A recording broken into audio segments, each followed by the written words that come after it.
doctor Miguel Pinto Valdivia. Él es un médico endocrinólogo muy conocido por todos nosotros. Él ha estudiado en la Universidad Nacional de San Agustín de Arequipa y ha hecho estudios de posgrado en la Universidad Peruana Cayetano Heredia. Él es miembro de diversas sociedades científicas y, bueno, es un honor que nos pueda acompañar el día de hoy. Nuevamente gracias al Laboratorio Bayer por la invitación y sobre todo las amables palabras del doctor Ray Tixe, compañero en el Hospital Cayetano Heredia.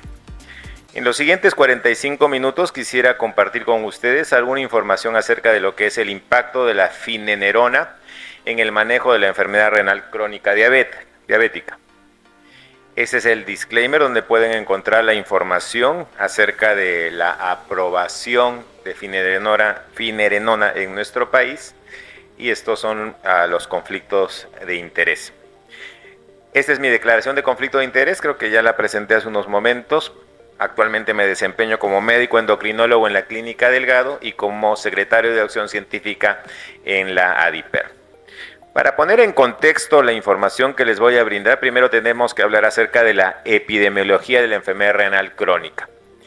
En este reciente estudio del 14 de julio de este año, la Sociedad Internacional de Nefrología estableció que más o menos el 10% de la población mundial tiene algún grado de insuficiencia renal crónica. Para Latinoamérica es de 10.15%.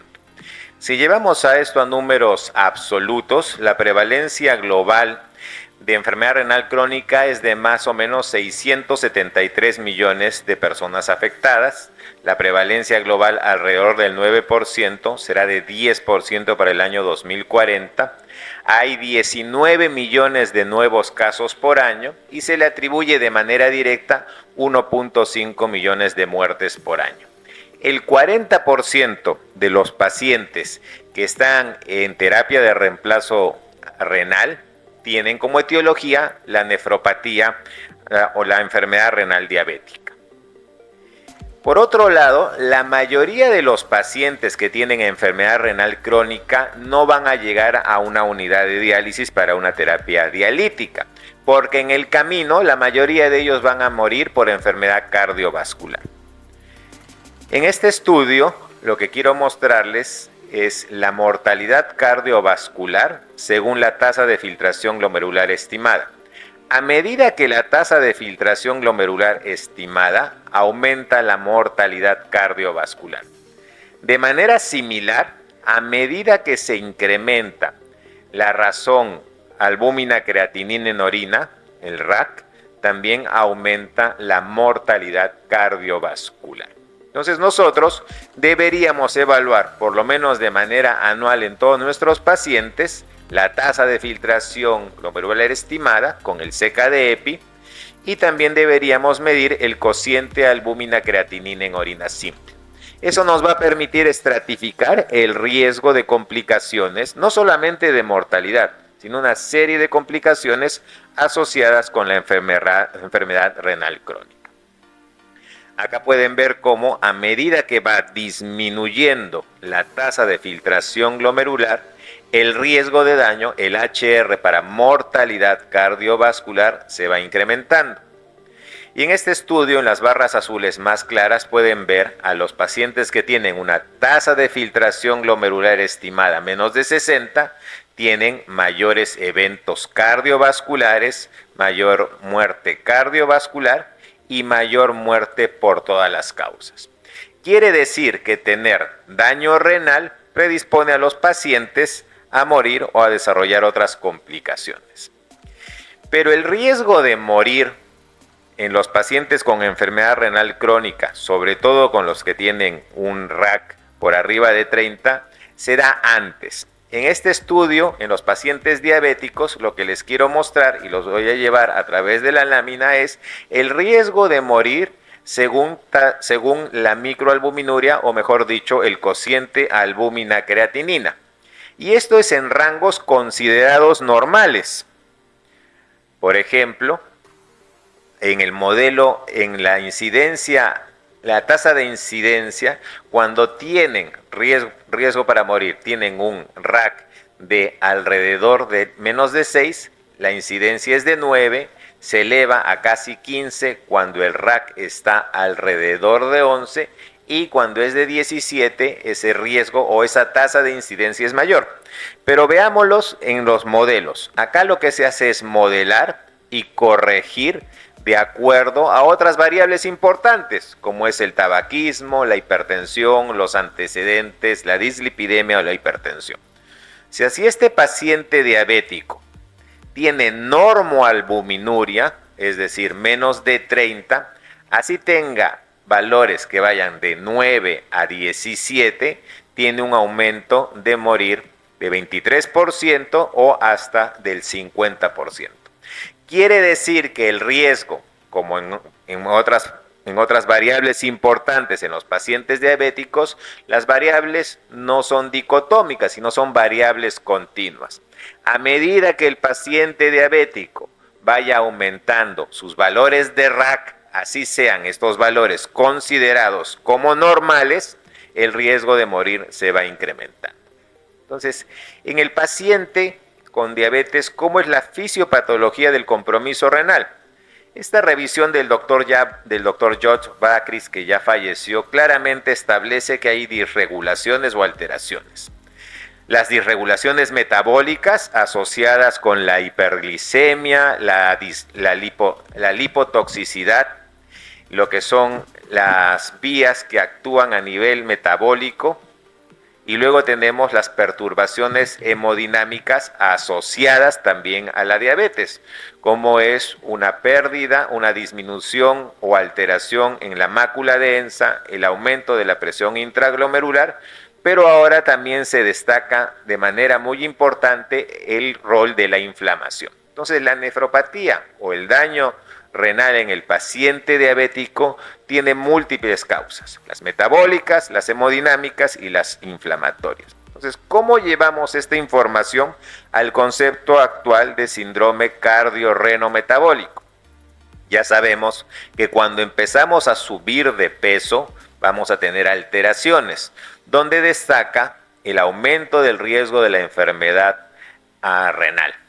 Y en el estadio 3, que por definición es un estadio subclínico, claramente pueden ver que si el paciente con diabetes tiene daño renal, ya está con un mayor riesgo de presentar los eventos clínicos como la mortalidad. En esta misma revisión publicada en el año 2023, ya sabemos que todo empieza con el exceso de un tejido adiposo disfuncional proinflamatorio, con depósitos ectópicos a nivel del hígado, a nivel del páncreas, a nivel del tejido o del espacio perirrenal y pericárdico. Este tejido adiposo ectópico proinflamatorio va a producir alteraciones a nivel del riñón y alteraciones a nivel del corazón. Por otro lado, el riñón y el corazón también tienen interacciones que van a llevar a una mayor progresión del daño renal y sobre todo a aterosclerosis, remodelamiento cardíaco, fibrosis y disfunción cardíaca. Ya siendo más específicos en este sentido, podemos ver que a nivel del corazón van a haber alteraciones, siempre en el contexto del paciente diabético con sobrepeso, inflamado, con disfunción endotelial, con alteración o sobreproducción de lo que es el sistema renina-angiotensina con gluco y lipotoxicidad, va a haber una interacción entre el corazón y el riñón, donde va a haber fibrosis, donde va a haber glomeruloesclerosis y donde va a haber albuminuria y disminución de la tasa de filtración glomerular. Y este círculo vicioso se va a perpetuar y el final va a ser la muerte cardiovascular, probablemente antes de que este paciente con enfermedad renal diabética pueda llegar a una unidad de diálisis. Por eso es sumamente importante que incorporemos en nuestra práctica diaria las herramientas de prevención. La más importante hasta el momento es el mapa de calor de Cadigo. Nosotros, por lo menos de manera anual, y en pacientes que tienen riesgo, deberíamos calcular la tasa de filtración glomerular estimada Lo que se sugiere es con el CKD-EPI, que es muy sencillo de calcular. Debe estar la calculadora en nuestro teléfono, en la computadora de la consulta, y pedir el cociente albúmina-creatinina en orina simple. Con esos dos datos, con esos dos valores, deberíamos establecer el riesgo de daño renal en nuestros pacientes. Si ustedes van a la guía KDIGO, establecer el estatus de cada paciente con diabetes o sin diabetes en el mapa de calor no solamente les brinda información acerca del riesgo de morir o progresar en la enfermedad renal crónica, les calcula el riesgo de fibrilación auricular, mortalidad por otras causas, infarto, ACV. Entonces, establecer este riesgo, categorizar al paciente es sumamente útil en general. Ahora, por otro lado, el enfoque también está cambiando, porque al mapa de calor de KDIGO deberíamos agregar el cálculo del CAFRE, el riesgo de falla renal. ¿Por qué? Porque con los valores del CAFRE, que nos da a 5 y a 2 años, podemos hacer intervenciones tempranas y oportunas. Por ejemplo, si tiene una tasa de filtración glomerular estimada nuestro paciente entre 30 y 60, ya deberíamos estar pensando en una transición desde los cuidados a nivel primario a un cuidado más especializado, porque ese paciente tiene un riesgo de falla renal de hasta el 5% en los siguientes 5 años. Y con la información de KDIGO y CAFRE vamos a ir cada vez mejorando y preveyendo el riesgo de que nuestro paciente necesite terapia dialítica o necesite un trasplante renal. Y este es el CAFRE, con la información que tienen ustedes del cociente albúmina-creatinina, el sexo del paciente, la edad y la tasa de filtración glomerular estimada, pueden proyectar el riesgo de falla cardíaca. Entonces nos permite ser más proactivos y que el paciente tenga un manejo dinámico. Entonces, ya teniendo en contexto de que la enfermedad renal crónica es una complicación frecuente, sobre todo en nuestros pacientes diabéticos, que la mayoría de pacientes que están en terapia de reemplazo renal tienen como etiología la enfermedad renal diabética, debemos saber que las guías han cambiado. En ese sentido, el mayor impacto ha sido del uso de los bloqueadores, de los inhibidores del cotransportador sodio-glucosa, ¿no? Ya hemos hablado, creo, acerca de esto a lo largo del Congreso. Los inhibidores del cotransportador sodio-glucosa claramente han demostrado que reducen el riesgo de los eventos cardiovasculares mayores. Y acá pueden ver cómo se ha evaluado en pacientes con diabetes con alto riesgo de enfermedad aterosclerótica, en los estudios para falla cardíaca y en los estudios como el Credence, el DAPA-CKD y el EMPA-Kidney, en pacientes que ya tienen daño renal, con diabetes y sin diabetes. Este metaanálisis claramente demuestra el beneficio. Entonces, sí deberían recibir los pacientes un inhibidor del cotransportador. Sin embargo, para los resultados renales, este reciente metaanálisis de enero de este año, en más de 78,000 participantes, también estableció claramente el beneficio de los inhibidores del cotransportador sin importar la clase KDIGO de los pacientes y sin importar el nivel de albuminuria que tengan estos pacientes. Entonces, estos medicamentos sirven para prevenir enfermedad cardiovascular y sobre todo para disminuir el riesgo de progresión renal, demostrado en este reciente metaanálisis. Sin embargo, hay que destacar una cosa, que existe un riesgo residual, y eso lo vamos a ver en este estudio.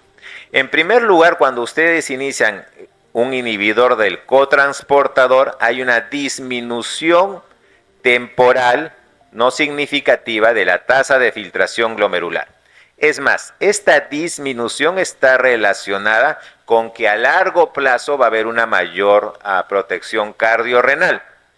Si a un paciente diabético con enfermedad renal, digamos, una tasa de filtración glomerular estimada, solo le damos solo le damos un inhibidor del sistema renina-angiotensina-aldosterona, ese paciente va a perder alrededor de 5 mililitros minuto por cada 1.73 metros cuadrados por año de función renal.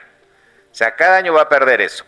Si a este paciente, que lo tenemos a las dosis máximas tolerables de un inhibidor YECA o un bloqueador de los receptores de angiotensina, le agregamos un inhibidor del cotransportador, la tasa de descenso va a ser de solamente 1.85. De esa manera vamos a retrasar lo que es la necesidad de terapia de reemplazo renal. Por más que suene bien y sea útil, existe un riesgo residual.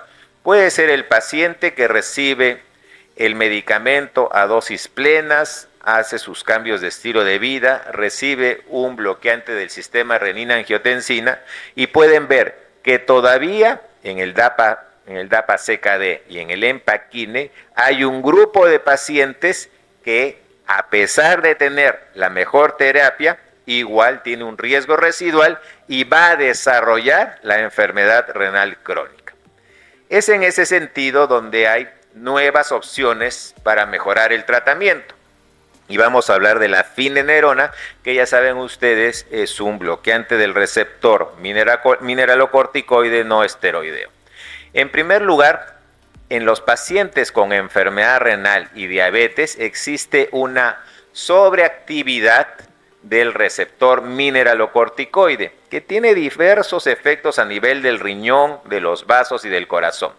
Específicamente a nivel del riñón produce retención de sodio, retención de líquido plasmático, esclerosis glomerular, hipertrofia, problemas mesangiales, y todo eso se va a traducir en disminución de la tasa de filtración glomerular, fibrosis renal y aumento de la albuminuria. Entonces, esta sobreactivación del receptor mineralocorticoide tiene efectos deleterios. Nosotros hemos crecido aprendiendo lo que son los inhibidores o los bloqueadores esteroideos, clásicamente la espironolactona, que tiene una serie de complicaciones. La finerenona es un bloqueador del receptor mineralocorticoide no esteroideo, cuya forma estructural no es plana, sino es voluminosa, y eso vamos a ver más adelante porque es importante, cuyos metabolitos no son activos y cuyo riesgo de tener otras complicaciones, como por ejemplo la ginecomastia, es mucho menor o no existe.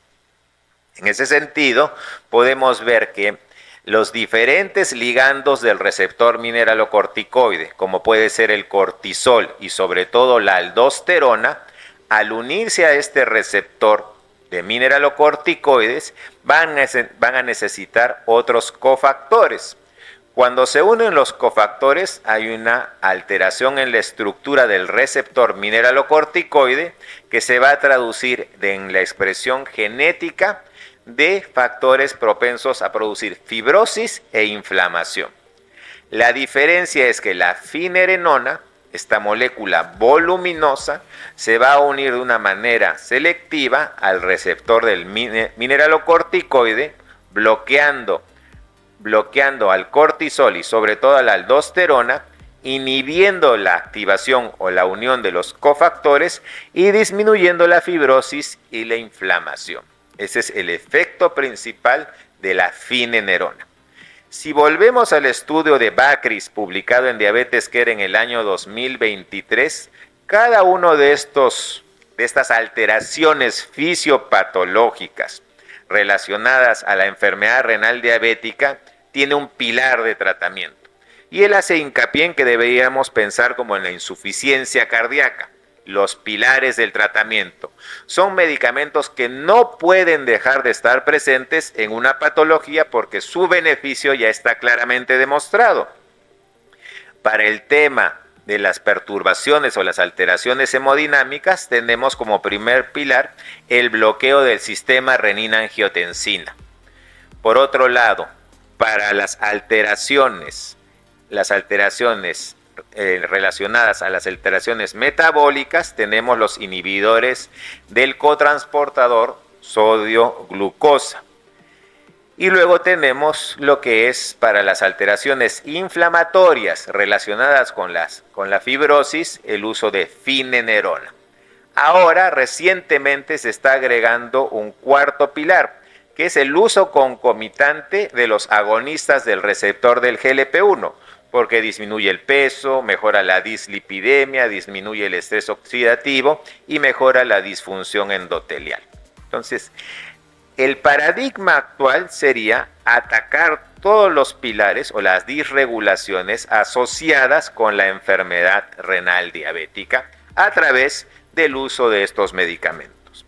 Y ya específicamente y entrando al tema de la finenerona, me gustaría compartir con ustedes los resultados de los estudios pivotales. El primero es el estudio Fidelio, publicado en New England en el año 2020, que en pacientes, más de 5.600 pacientes con diabetes tipo 2, enfermedad renal crónica y albuminuria, lo que se busca es disminuir el compuesto renal. Clásicamente el compuesto renal en todos estos estudios es el mismo. Es la disminución en 57% de la tasa de filtración glomerular estimada basal, la necesidad de terapia de reemplazo renal, ya sea diálisis o trasplante renal, o la muerte de causa renal. Y como pueden ver acá, el uso de finenerona en pacientes con diabetes, con enfermedad renal crónica, con albuminuria, el uso de finenerone reduce la progresión de daño renal. Por otro lado, en el estudio Fidelio también se mejora o se reduce el compuesto secundario. Y el compuesto secundario fue el clásico MACE asociado a la hospitalización por falla cardíaca. Entonces, claramente el estudio lo que demuestra es seguridad desde el punto de vista renal al disminuir el riesgo del compuesto renal y también disminuye el riesgo del compuesto MACE más hospitalización por falla cardíaca. En este estudio Fidelio pueden ver cómo el uso de finenerona está asociado a más o menos una reducción de alrededor entre el 30 y 40% de la albuminuria. Claramente, la finenerona reduce la excreción de albuminuria en los pacientes con diabetes y daño renal establecido. Este estudio, el Fidelio, tiene un estudio gemelo, que es el estudio Fígaro. En el estudio Fígaro, el objetivo primario, el primario compuesto es el MACE más la hospitalización por falla cardíaca, publicado en el año 2021, más de 7.300 pacientes, donde pueden ver claramente que en el estudio Fígaro, el uso de finenerona está asociada con una reducción del 13% de los eventos cardiovasculares mayores más la hospitalización por falla cardíaca. Y en el análisis de subgrupos del Fígaro pueden ver cómo se reducen o están hacia la izquierda de la línea a varios eventos importantes, como es el compuesto primario, la muerte, etc. Entonces, este estudio demuestra la eficacia de finenerone en pacientes con diabetes tipo 2, enfermedad renal crónica y albuminuria. Como son estudios gemelos similares y fueron diseñados para después ser reanalizados en un metaanálisis, se publica el estudio Fidelity en el año 2022. El estudio Fidelity tiene el compuesto cardiovascular y partes del compuesto renal. Y acá ya son más de 13.000 pacientes que recibían finenerone, que recibían la mejor terapia para el bloqueo del sistema renina-angiotensina, y pueden ver cómo finenerona está asociada a una reducción del 14% del compuesto cardiovascular MACE más hospitalización por falla cardíaca, y cómo está asociado a una disminución del 23% de lo que es la disminución de la tasa de filtración glomerular estimada, también lo que es el compuesto de tasa de disminución del porcentaje de disminución de la tasa de filtración glomerular estimada mayor a 40%, y de las hospitalizaciones por falla cardíaca. La finenerona está asociada con una reducción del 22% de la hospitalización por falla cardíaca. Entonces, claramente ha demostrado su beneficio en esta población que tiene alto riesgo. Pero doctor, quizás parte de ese beneficio sea porque los pacientes estaban utilizando un cotransportador o un inhibidor del cotransportador. Y es verdad. Acá pueden ver en el estudio Fidelity cómo la finenerona, independientemente de que si el paciente estaba recibiendo un inhibidor del cotransportador, igual reduce hasta casi un 40% el valor inicial de la albuminuria. Entonces sí, es ideal que el paciente esté recibiendo una terapia adecuada de bloqueo del sistema renina-angiotensina. También es ideal que este paciente esté recibiendo un inhibidor del cotransportador, pero sería mucho mejor y más beneficioso para el paciente que este paciente esté recibiendo la finenerona. Pero la combinación, ¿realmente es tan efectiva la combinación de estos dos medicamentos? Pues sí. El estudio Confidence se publicó el 5 de junio de este año. Son pacientes con diabetes tipo 2, enfermedad renal crónica más albuminuria. El objetivo en este estudio fue simplemente ver cómo va la albuminuria o la razón albumina-creatinina, y pueden ver que fueron 3 grupos. Monoterapia con empagliflozina, monoterapia con finenerona y la combinación de empagliflozina más finenerona. Y cuando ven la reducción de la albuminuria, claramente la combinación es mucho mejor que la monoterapia. Esto es en lo que es disminución o mejoría de la albuminuria y lo que es el cambio en la tasa de filtración glomerular. Entonces, ¿los pacientes se benefician? Sí. Los que están en la combinación, el OR a los 180 días para los cambios en la albuminuria es mejor que lo que es en comparación con la monoterapia. Claramente, si nosotros vamos a la frecuencia, vemos que hasta un 70% de los participantes en la combinación logran reducir la tasa de la albuminuria en más del 30%. Y casi 60% de ellos hay una reducción importante de la pérdida de albúmina en la orina. Ya hemos visto, la albuminuria en orina es mala. Es mala inclusive si perdemos valores considerados normales. Y claramente la combinación para este caso específico en el Confidence de empagliflozina y finenerona reduce esa pérdida de albúmina en orina.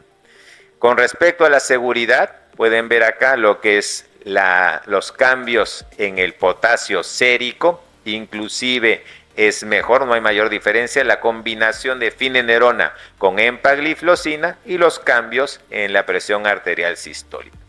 Entonces, ya de un tiempo atrás, tenemos mayor información acerca de cuál es lo más importante, cuáles son las intervenciones más efectivas para prevenir la progresión de enfermedad renal diabética en nuestros pacientes. ¿Y cuál ha sido el impacto en las guías? Revisando la guía CADIGO del 2012, lo único que decía era que el paciente con enfermedad renal diabética debería tener una hemoglobina glicosilada de menos del 7%. La publicación de los estudios con el uso de los inhibidores del cotransportador cambió eso. Esta es la guía ADA 2025, que todavía muestra un enfoque clásico secuencial. En primer lugar, deberíamos evaluar la función renal cada 3 o cada 6 meses para evitar la inercia clínica. Como siempre en todo paciente diabético, la terapia fundamental para prevenir complicaciones son los cambios en estilo de vida. Una dieta saludable, actividad física regular, dejar de fumar y controlar el peso. Si el paciente tiene enfermedad renal crónica, lo que publica la ADA 2025 es que ese paciente debería recibir un inhibidor del cotransportador, podría recibir también la metformina, tener un bloqueo adecuado del sistema renina-angiotensina-aldosterona y deberíamos manejar el tema de la dislipidemia con estatinas.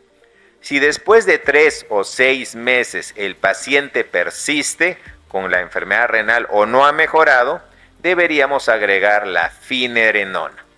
Sin embargo, en un reciente consenso publicado hace poco, una guía ADA de atención primaria, cambia el paradigma.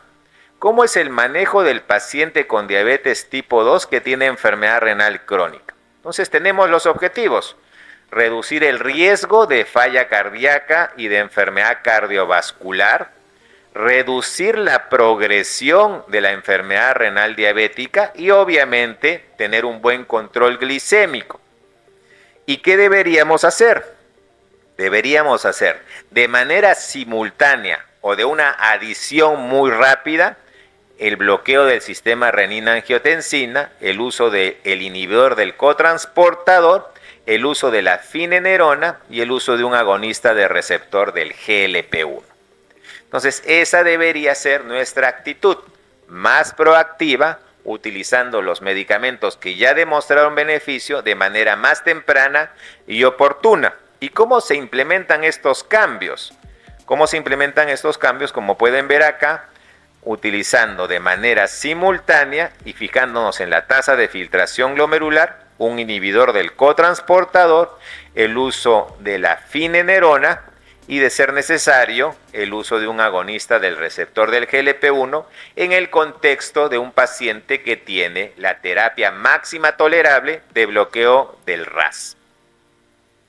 Entonces, si volvemos a los estudios de Bakris de los pilares del tratamiento y hacemos una analogía visual con los 4 fantásticos de la falla cardíaca, todo paciente con enfermedad renal diabética, su tratamiento debería descansar en un cambio de estilo de vida, dieta, actividad física y peso, pero sobre todo el uso oportuno y adecuado de estas terapias fundacionales: el bloqueo del sistema RAS, los inhibidores del cotransportador sodio-glucosa, el uso de la finerenona y el uso concomitante de un agonista del receptor del GLP-1. Yendo más adelante, el doctor Alberto Ortiz de España publica esta guía de manejo de la Sociedad Española de Nefrología. La terapia para todas las personas con o sin diabetes, con o sin enfermedad renal crónica es dieta saludable, actividad física, control del peso y no fumar. Si el paciente tiene diabetes tipo 2 independiente, pero sobre todo con una tasa de filtración glomerular de al menos el 20%, todos estos pacientes deberían recibir estatinas, finerenona, un inhibidor del cotransportador, un agonista del receptor del GLP-1 y un inhibidor o un bloqueante no esteroideo como la finerenona del receptor mineralocorticoide. A veces algunos pacientes van a requerir terapias adicionales para el control de la glucosa, como podría ser un inhibidor de DPP-4 o una insulina, y algunos deberían recibir terapia antiplaquetaria. Esa es la guía española de la Sociedad Española de Nefrología para el manejo de la enfermedad renal diabética. Y esta es la guía publicada en marzo de la Sociedad Canadiense de Diabetes. La terapia fundacional, cambios de estilo de vida, luego control de la presión, control de la glucosa y manejo de los lípidos, todos estos pacientes con el bloqueo adecuado del sistema renina-angiotensina, y luego deberíamos agregar el combo de inhibidor del cotransportador, la finerenona y un agonista del receptor del GLP-1.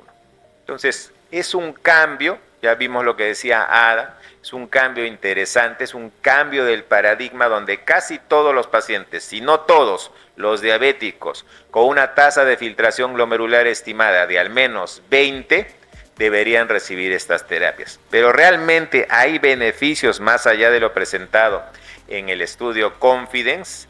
El doctor Brewen de Australia menciona cómo es el manejo tradicional. El manejo tradicional que hacemos hasta el momento es maximizar, optimizar el bloqueo renina-angiotensina. Rápidamente hemos incorporado la adición de los inhibidores del cotransportador y luego nos demoramos un poco con las terapias más antiguas. Y claramente esto está en relación al ingreso de los medicamentos en el mercado, en el manejo. Entonces, primero utilizamos lo más antiguo, lo más reciente y todavía no utilizamos lo último o lo que se sugiere. Entonces, esto que tiene, hay un riesgo, tiene una limitación de porque estos pacientes en el camino pueden desarrollar enfermedad cardiovascular y luego es la inercia terapéutica que nos persigue siempre, no solamente con la enfermedad renal diabética, sino con el control metabólico. Lo que se sugiere ahora es una aproximación secuencial más rápida basada en las guías para diabetes tipo 2 y enfermedad renal. Pero hay una aproximación basada en riesgo acelerada. Por eso es importante determinar en qué etapa está nuestro paciente. Por eso es básico determinar el mapa de calor KDIGO y probablemente el uso de la herramienta Prevent. Hay un grupo de pacientes que tienen alto riesgo, validado por los scores de riesgo, donde debemos implementar rápidamente esta terapia combinada. De manera gráfica, en este artículo del 2004 vemos pacientes que tienen moderado o bajo riesgo, tienen ciertas características, deberíamos modificarlas, deberíamos monitorizarlas. Pero lo que tenemos que hacer es estratificar a nuestros pacientes con KDIGO y CAFRE. Entonces, si estos pacientes tienen alto riesgo, rápidamente debemos tener cambios. Terapia combinada y rápidamente la interconsulta a nefrología, porque estos pacientes son los que se nos van a complicar. ¿Cómo optimizamos el tratamiento? Nuevamente el doctor Neuen dice, esta es la aproximación tradicional conservadora, titulación de las dosis, reevaluaciones, etc. Puede pasar bastante tiempo y en el camino el paciente puede desarrollar complicaciones. Luego tenemos la aproximación acelerada y luego tenemos la rápida secuencia o la aproximación secuencial rápida de las 4 terapias. Las terapias fundacionales para evitar la progresión de daño renal en nuestros pacientes diabéticos. En ese sentido ya hay estudios con datos del Canvas y del Credence que nos permiten más o menos predecir cuál es el beneficio. Les voy a destacar lo que es el MACE y la progresión de CKD. Entonces, si ustedes tienen un paciente al que es un diabético con enfermedad renal crónica de alto riesgo, a ese paciente diabético, que es el que vemos usualmente en la consulta, solo le damos el inhibidor del cotransportador, vamos a reducir su riesgo de un evento adverso serio en 17%. Pero a medida que vamos agregando en este estudio las diferentes terapias y llegamos a lo que propone el doctor Neuen, inhibidor del cotransportador, finenerona, bloqueo RAS y el uso de un agonista del receptor de GLP-1, la reducción del riesgo de MACE es del 35%. Y si además lo hacemos para lo que queremos ver en la charla, la progresión de CKD, si solamente utilizamos los inhibidores del cotransportador SGLT2, la reducción es del 33%. Pero si seguimos esta aproximación secuencial rápida en pacientes de alto riesgo, la reducción de la progresión del riesgo de progresión de enfermedad renal es de hasta el 58%. Entonces, claramente pueden ver que hay beneficio cuando cambiamos la clásica aproximación secuencial a una secuencial rápida basada en la estratificación de riesgos y en lo que dicen las guías. Vamos a ver un estudio que hace una estimación. Esto se publica el año pasado acerca de lo mismo. Tenemos la terapia convencional. El paciente, esto es tiempo sin evento cardiovascular severo. La terapia convencional y la terapia combinada de estos 4 medicamentos. Pueden ver acá que con la terapia convencional, el paciente a sus 50 años, con más o menos el 100% de su función renal, más o menos va a desarrollar en los siguientes 17.9 años un evento cardiovascular serio. Pero si a ese paciente en sus 50 años cambiamos a una terapia combinada oportuna con los 4 medicamentos, vamos a retrasar en 3.2 años ese infarto. Pero si vamos al tema de lo que es la necesidad, la sobrevida renal, eventos renales. Si a ese mismo paciente en sus 50 años le damos la terapia combinada versus la convencional, vamos a ahorrar a ese paciente 5.5 años de diálisis probablemente o de alguna otra opción de terapia sustitutiva renal. Y para terminar, este es un estudio reciente publicado en el 2025 donde dice: normalmente nosotros, sin tener diabetes o hipertensión, vamos a ir perdiendo anualmente algo de nuestra función renal. Pero si tienen un diabético con hipertensión, dislipidemia y daño, claramente van a ver que sin intervención hay una falla renal mucho más temprana.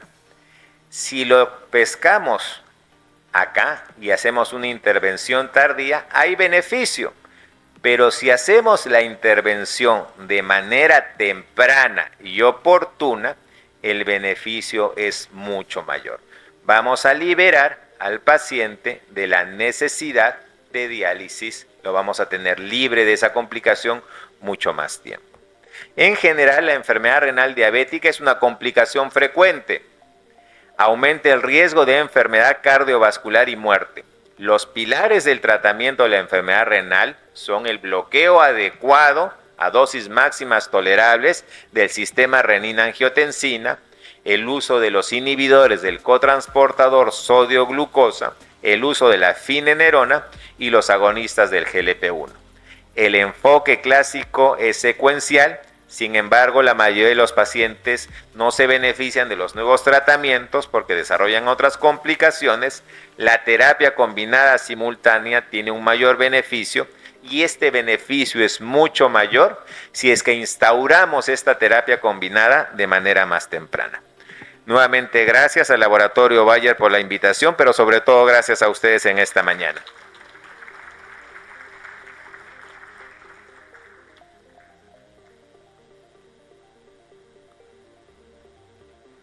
Miguel, por tu excelente presentación. Mientras se van generando las preguntas, te voy a preguntar,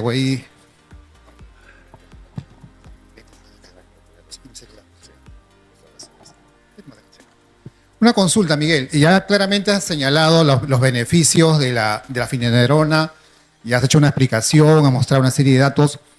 Finalmente, ¿cuál sería el mensaje? O sea, bueno, no, van a haber varias preguntas, pero puntos claves, ¿en qué paciente al médico sabemos que a veces hay una inacción terapéutica? ¿Qué paciente, digamos, sería el perfecto, el ideal, que ya debería comenzar a usar este fármaco desde el lunes, digamos, desde la siguiente semana?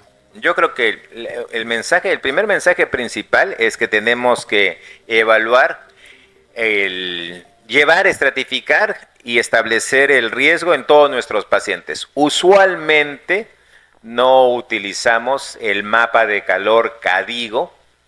Deberíamos ya de manera más frecuente y en todos los pacientes hacer la evaluación del mapa de calor CADIGO, midiendo la tasa estimada de filtración glomerular y lo que es el cociente albúmina-creatinina. En los pacientes también deberíamos hacer la evaluación del CAFRE, que es muy sencillo, lo pueden descargar en su teléfono, en la computadora. Y en los pacientes de bajo o moderado riesgo, el primer cambio son los estilos de vida. Quizás quizás el uso de estos bloqueadores del sistema renina-angiotensina más los inhibidores del cotransportador. Pero si en esa evaluación y estratificación que han hecho ustedes, el mensaje es claro, o sea, terapia combinada de una vez, porque de manera similar a la insuficiencia cardíaca, la combinación ataca diferentes mecanismos fisiopatológicos y claramente ha demostrado beneficio. Y como mostré en la última lámina, entre más temprana es la intervención, mayor es el beneficio. Y el beneficio tiene múltiples aristas, ¿no? No solamente es cuántos años evitamos que el paciente vaya a diálisis, sino cuánto menos contamina una sesión de diálisis, cuánto menos la familia puede trabajar normalmente por no llevar al paciente en diálisis. Hay otra serie de beneficios que, no son, que van más allá de evitar la progresión de la enfermedad renal. Pero definitivamente deberíamos ser más proactivos en la evaluación y estratificación de nuestros pacientes y en instaurar este tipo de terapias combinadas. Muy bien, acá tenemos una pregunta del auditorio. ¿Cuál es el rango o margen de tasa de filtrado glomerular seguro para los pacientes, ¿no? En general, gracias por la pregunta, debería ser más de 20. O sea, un paciente con diabetes que tiene una tasa de filtración glomerular estimada más de 20 puede recibir un inhibidor del cotransportador. Y si tiene más de 30, se le debería agregar la finerenona. Si el paciente tiene más de 60, pero tiene albuminuria, deberíamos empezar con la finerenona a 20 miligramos por día, y si está entre 30 y 60 con 10 miligramos. La recomendación obviamente también incluye a las 4 semanas hacer un dosaje del potasio sérico, ¿no? Muy bien.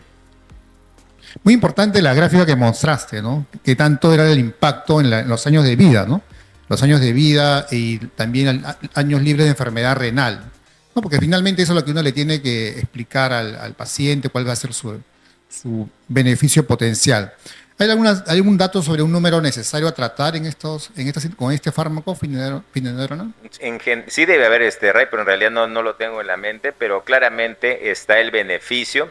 Hace poco estaba discutiendo o conversando con el nefrólogo de la clínica y decía, hay mucho paciente con enfermedad renal crónica y las unidades de diálisis, el 40% es por diabetes. Lo interesante es que ante esta avalancha de pacientes no todos llegan a diálisis, y él claramente explicaba por qué esos pacientes fallecen en el camino de enfermedad cardiovascular. Entonces, entre más temprana es la intervención, es mayor el beneficio. Pero para saber eso tenemos que buscar al paciente que esté en alto riesgo. Claramente no, y como en el resto de intervenciones en los pacientes diabéticos, no va a alcanzar, no hay sistema de salud que pueda soportar los gastos si es que vamos para todos. Por eso es que Neuen dice, busquemos o pongamos primeros en la fila a los pacientes que tienen más riesgo. Y esos primeros que están en la fila, tratémoslos agresivamente para evitar su progresión. Eso sería más o menos el concepto de la ley. Excelente. Sí, pues tienen muchas comorbilidades a la vez estos pacientes. Una consulta. Me preguntan, bueno, felicitan por su excelente ponencia. Ayer el doctor Bruce mencionó que la microalbuminuria por la GR de creatinina límite era de 10 de microalbuminuria, ¿no? Y no 30. ¿Cuál es tu opinión? Sí, eso es verdad. En realidad, el doctor Alberto Ortiz de España es el que ha demostrado. Nosotros, por conveniencia, recuerden, estas variables biológicas no son dicotómicas. No es que yo tengo 29 y no tengo riesgo, y tengo 31 y ya mi riesgo se multiplica. Lo mismo pasa con la glucosa. O sea, el daño o el riesgo de enfermedad cardiovascular en el diabético no empieza con una glucosa de 126. Ya se sabe que a partir de 95 nuestro riesgo de eventos cardiovasculares empieza a aumentar. Y lo mismo pasa con la albuminuria. Hemos dicho que menos de 10 es normal. En realidad, con esos valores ya deberíamos tratar, eso no está demostrado en estudios todavía, deberíamos tratar de intervenir para prevenir esa progresión. Entonces, por conveniencia hemos dicho que a partir de 30, pero claramente han podido ver que en el paciente diabético con valores de 11, de 8 o de 17 ya tienen mayor riesgo de progresión de enfermedad renal. Al final el concepto yo creo que es, como dice el doctor Ortiz, todos debemos cambiar nuestro estilo de vida y en el paciente diabético ya diagnosticado deberíamos empezar a prevenir estas complicaciones. Una evaluación global más que una cifra específica, ¿no? Tiene que depender, individualizar cada caso, ¿no? ¿Cada cuánto tiempo debe controlarse el potasio y cuándo podría suspenderse el fármaco? Sí, eso es importante. Recuerden, el potasio, no iniciar cuando el valor de potasio esté por arriba de 5. A las 4 semanas de iniciado el tratamiento, sí vale la pena una nueva evaluación y luego cada 2 o 3 meses con las evaluaciones que usualmente ustedes piden, ¿no? La glicosilada, el perfil de lípidos, etcétera. Entonces ahí deberían evaluar nuevamente el potasio. Miguel, felicitaciones por tu presentación. Una pregunta, mira, es sorprendente la cantidad de pacientes con nefropatía que no están diagnosticados. Llega a ser hasta 80-90%. ¿Cuáles son tus sugerencias o estrategias para esa situación? Porque es increíble la cantidad que no están diagnosticados. Clínicamente, ¿qué podríamos preguntarle al paciente en la práctica o evaluar? ¿Masa muscular, urticaria? ¿Qué signos has visto más frecuentes en el paciente diabético con nefropatía? ¿O qué otros marcadores de laboratorio o clínicos tempranos podrían indicarnos nefropatía, anemia, microcítica? No sé, porque estos, como tú mismo estás diciendo, se nos está escapando de las manos. Los estadios ya tardíos ya lo diagnostica hasta el vigilante de la clínica o del hospital, ¿no? Pero la idea es diagnosticarlos lo más temprano posible para que la intervención pueda realizarse. Un comentario sobre esto, por favor. Sí, gracias, Darío. En realidad ese es el problema de las enfermedades crónicas. Muchas veces no las diagnosticamos porque el paciente no viene quejándose de un dolor o no tiene un bulto, una tumoración, etcétera. Entonces se nos va a pasar. Cuando el paciente viene edematoso, con aliento urémico, probablemente ya es muy tarde. La conducta que hemos tomado en la clínica es a todo paciente que viene revisar si es que tiene un cociente albúmina creatinina reciente. Entonces a todo paciente se le pide.